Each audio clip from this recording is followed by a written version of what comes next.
Hey guys, quick announcement. We got coasters now to go with our glasses from last week. They go well together. So that's in our store now. Okay. Our inventory has doubled in size. Yeah. Oh. All right. So what I want to know, and I'm sure all of our listeners are dying to know, is what happened after that episode where you were preparing for this show that you were going to perform, and I spent basically an hour saying, "Learn to visualize" instead of using only muscle memory. Right. So we should probably recap a little bit. Yeah. Okay, so I was very nervous about playing this show. I'm in this little band at work and we had an event coming up and I was nervous about playing at this event because the last one we did a couple years ago, I had worked really hard to memorize this solo. I'm playing guitar. And in the middle of the solo, my whole memory just shuts off and I just go completely blank. And for a couple measures, I just stop playing. Mhm. And even though I worked really hard on that solo, I still forgot it. So for this upcoming show, I was very nervous about playing because I figured, well, I feel like I know everything, but as I've learned in the past, that doesn't mean that I actually do. So I I was worried about that. So I was asking Michael in that other episode, what are some ways that I can make sure that I super know everything and don't forget it when I go up there? So one of the main ways, the main things you told me was to try to visualize the song and think about it rather than just playing it. So I did that.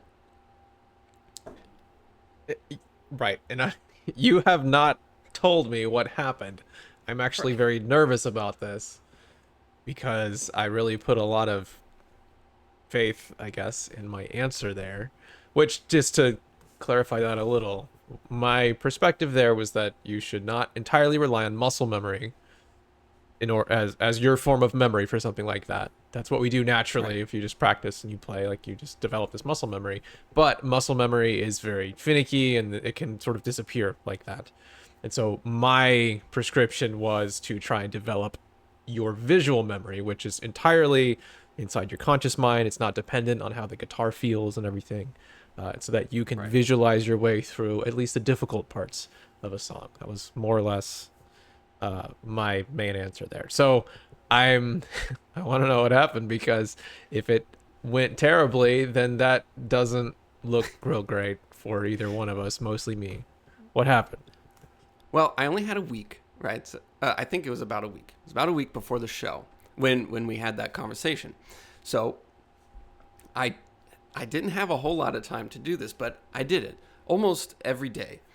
Uh, one or two times it was in the car, but I tried to play through, all the songs in my head. And we had like 7 songs, and in a couple of Uh, them I have some solos that go on for quite a while. Not anything too crazy, but there's plenty of room to mess up. can you give So us some idea of what you were playing? I know you said Hotel California was the one you had a problem with on the first yeah, show. Sorry, but uh, what was on the set list for show number two? well, okay. One of the songs was "For What It's Worth" uh, by that one band that I can't remember now. Uh, Cool. I remember how to play the solo, but not how to play it, or not the name of the band. Should have But visualized anyway, it. that was one of our songs. I don't want to go through the whole song list, but Okay, just wanted an idea. so the solo is pretty easy, but it you're playing something different through the whole song. The lead guitar just continually changes through the whole song. So even though it's pretty simple, there's a lot of room for error. So anyway, I thought through all of the songs before the show, and just it was much more difficult than I thought it was when you were explaining it. When you were Yeah. talking about it, I'm like, perfect. That sounds super easy. I'll do it no problem. But when I started doing it, it ended up being much more involved than I initially thought, which was great because I started feeling like, oh, this is working. Uh, Just there was a different side to it than what I thought. yeah. Just, Describe what made it difficult. I mean, picturing, I, I mean, you learn how to play a solo. The way you think about it is and I think we kind of talked about this before, but it's these weird like sensations in your fingers, and I don't know, just this weird abstract thing. Like even though you can play it, it's not super concrete. You just kind of know how to do it. Just, like, I hate to use the cliche example, but it's like tying your shoe. You just kind of do it without even thinking about it. I mean, we talked about this a bit in this previous episode, but the idea of muscle memory, that's just our colloquial term for it, but it really revolves around you developing a memory and this pattern memory in your central pattern generators, and I believe that's where it is, which is this set of neurons that you are not conscious of. It's very much this black box that just kind of does things, and it handles those low-level movements, but you can't just think your way down in there and go, here's what I do, here's what happens. It's kind of just this thing that's unconscious to you. So yeah, like tying your shoe, it's kind of hard to explain, but you just do it. Or you play something on the guitar, you just do it. It's not in your conscious memory. It's actually somewhere else. So that's exactly what it was like. So when I'm trying to think through it without my guitar, at first it's kind of, oh wait, what do I do on that string or on that note or whatever? I had to really think about it.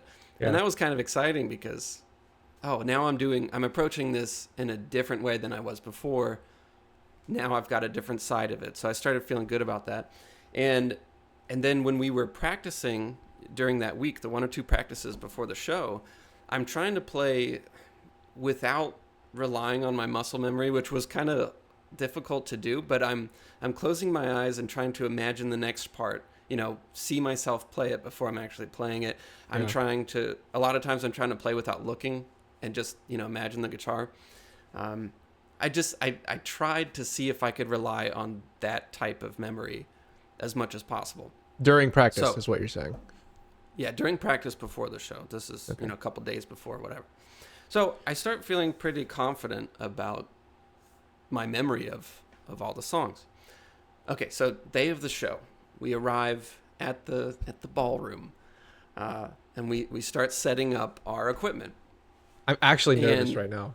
I went to Florida for a week, and so we were hanging out and everything, and you refused to tell me what actually happened.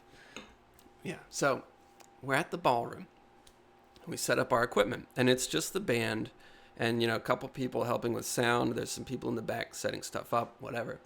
And I'm not nervous at all, just totally calm. I feel pretty confident in my memorization tactics that I'm fully equipped with now.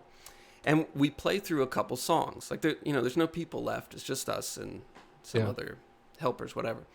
And we play through 2 or 3, feeling great. Everything's going great. Everything feels good. And then someone walks, like a cook or somebody, walks into the room, like opens this big door and just stares directly at me and just like makes eye contact with me and makes this expression like I'm doing something wrong or like I'm not supposed to be there, or I don't know what it meant, but immediately, just looking at this person, I miss a note and I just kind of make a mistake. And so I'm like, oh my God, I just messed up. What happened? So I'm thinking, okay, well, I know for sure that I know all of these songs. And, that cook or whatever walked away and it was literally nothing. But they caught my attention real quick. So I realized that I had lost my focus. And then I messed up, which got me thinking. And this was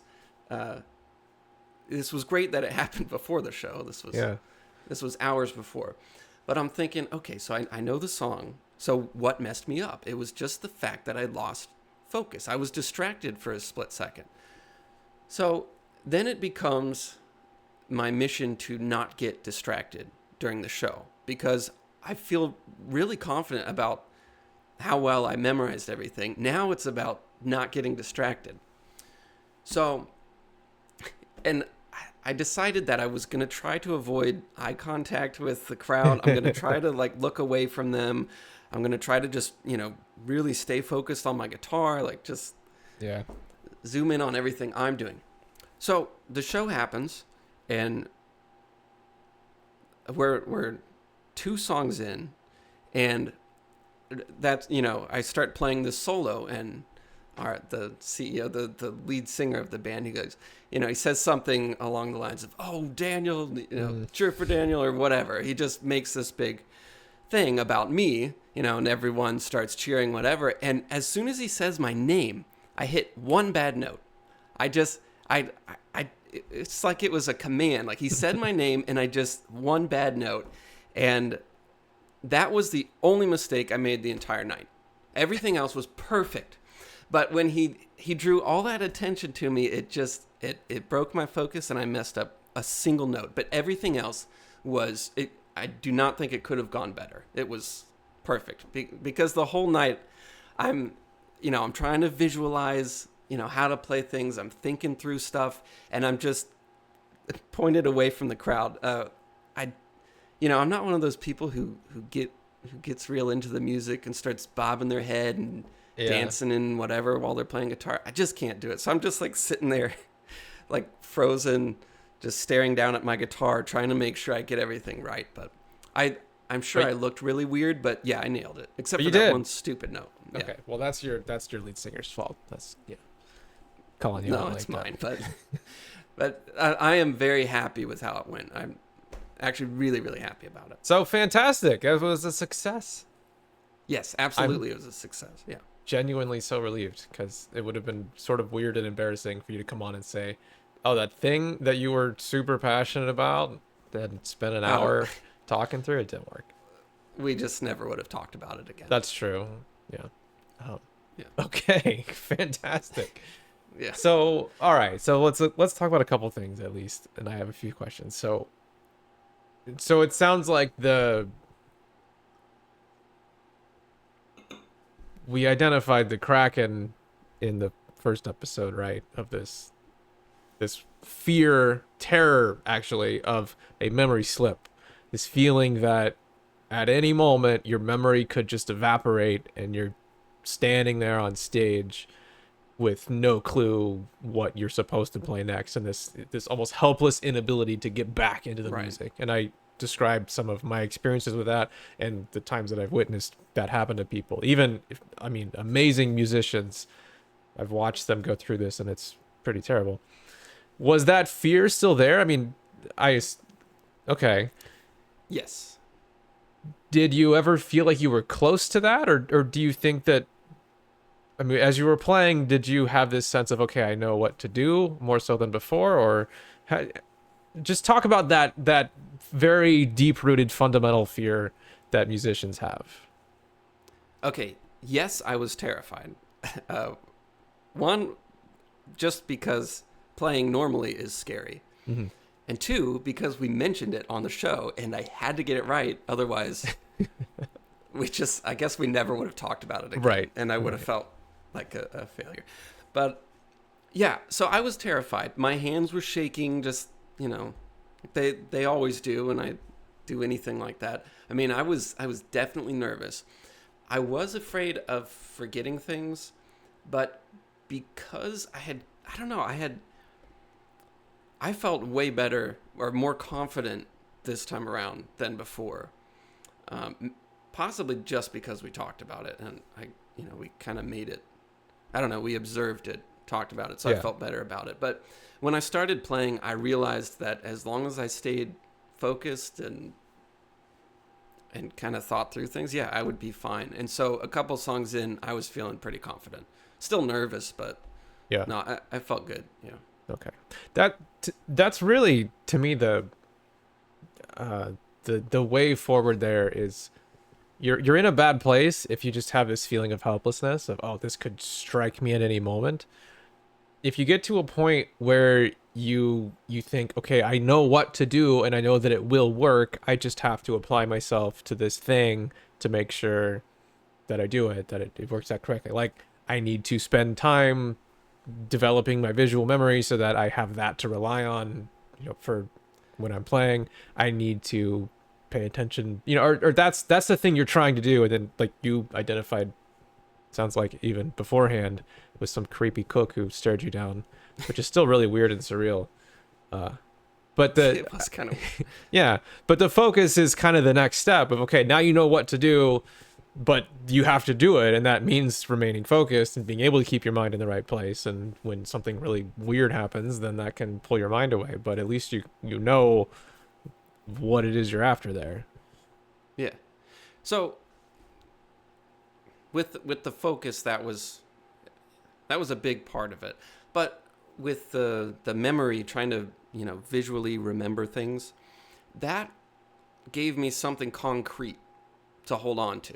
Yeah. So before, when I would play a show or whatever, I just try to do the thing really hard. I'm gonna play the song and I'm gonna remember as best I can. Right. I'm just gonna do this mysterious thing really well, Right. really hard. And I don't know what that is. It's just some weird muscle memory thing. But having the visual memory being this concrete, it sounds weird to call visual memory concrete, but it really did feel like a concrete thing. Yeah. If I can visually think through it, then I got it. Yeah. It was, so that was huge. Yeah. To me, that's one of the strangest things about memorizing a piece of music and playing it, is that when you're talking about your muscle memory, which again is, there's nothing wrong with muscle memory. You need that. That's a main goal that you have when you're trying to learn a song. But when you sit down to learn a piece of music, you're reading it or listening to it or however you're learning it. You're kind of thinking through. There's a lot of conscious thought. You're figuring out the notes. You're figuring out where your fingers go. You're doing all this stuff, and you're kind of teaching it to yourself. But at the end of all that process, it winds up in your muscle memory, in those other neurons, and it's like your mind becomes blank. It just empties out your conscious understanding of that piece of music, and so you go to play it, and you're just sitting there watching yourself, watching your fingers move, and it's so strange. And it's really cool, and it's a kind of a fun out of body experience when you're just playing it. But you run into that problem when you're performing of you're entirely reliant on this unconscious memory, and your mind is just there to wander around and do whatever. And so you start thinking about the crowd, you start thinking about yourself and this weird meta experience of what you're doing, and it can really mess you up. Like just not having somewhere to put your mind can be a problem. Never mind the fact that muscle memory tends to be unreliable just by its nature. So you kind of get this double whammy when you're only playing by muscle memories, that it's not very reliable, and then also your mind is just off somewhere else, and it's really hard. Like if something distracting happens, that's the only thing to think about, because you don't have something to pull your mind back to, because there's nothing there. There is no conscious memory of what you're playing. So it's almost it's really hard to deal with that. I've seen it happen. Some little tiny distracting thing happens. Somebody's phone goes off or whatever, and then the performer, it's like you can't. It's like a pink unicorn. Like, don't think about that thing. But how do you not think about the thing you're not supposed to think about? And it just pulls your mind away. So I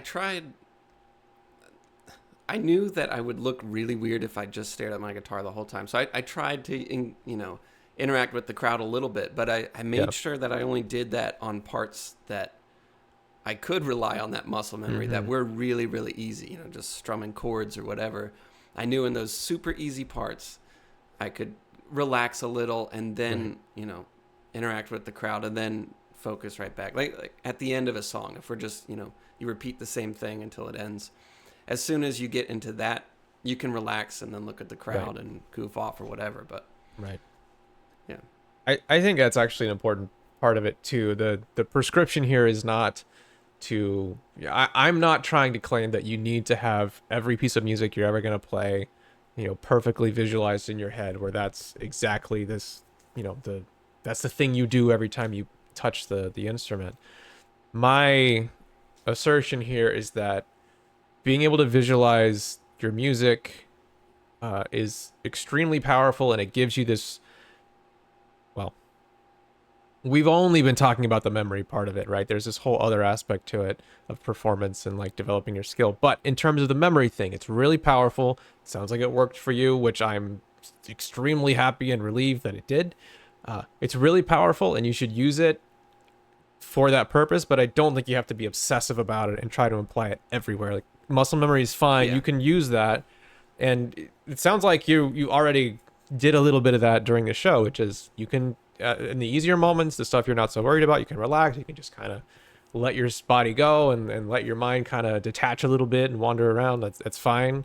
But when you get into the parts that are a little more intense, or you feel yourself starting to, falter, somebody calls you out and says, "Hey, look at our guitarist Dan, isn't he so cool?" And you're like, "Oh, they're all looking at me." That's the time to dial your mind back into that visual memory that you have. Yeah, So exactly. I think that you did exactly what I wanted you to do, and it sounds like it worked great. So Well, you told me exactly what I needed to hear.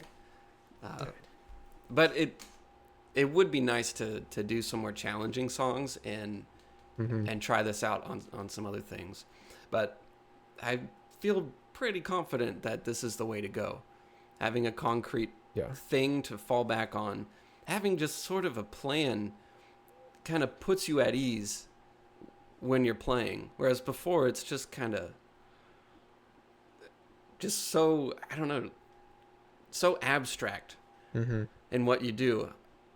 the other aspect to this that we won't really get into now because we wanted to keep this episode nice and quick. It's just an update. But the other part of this is that, yeah, this is great in terms of memory, in terms of performance, and all of that.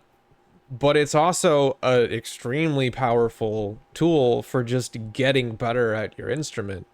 In that most people, it's actually amazing to me that the performance community doesn't think about this all that much. At least it didn't happen when I was in school and performing a lot.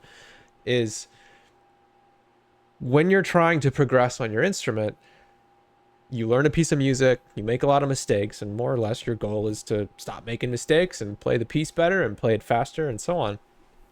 But if you really pay attention and you look at what really happens when you make mistakes or when you struggle, most of the time, not all the time, but most of the time, like 80% plus, when you make a mistake, it's a memory problem.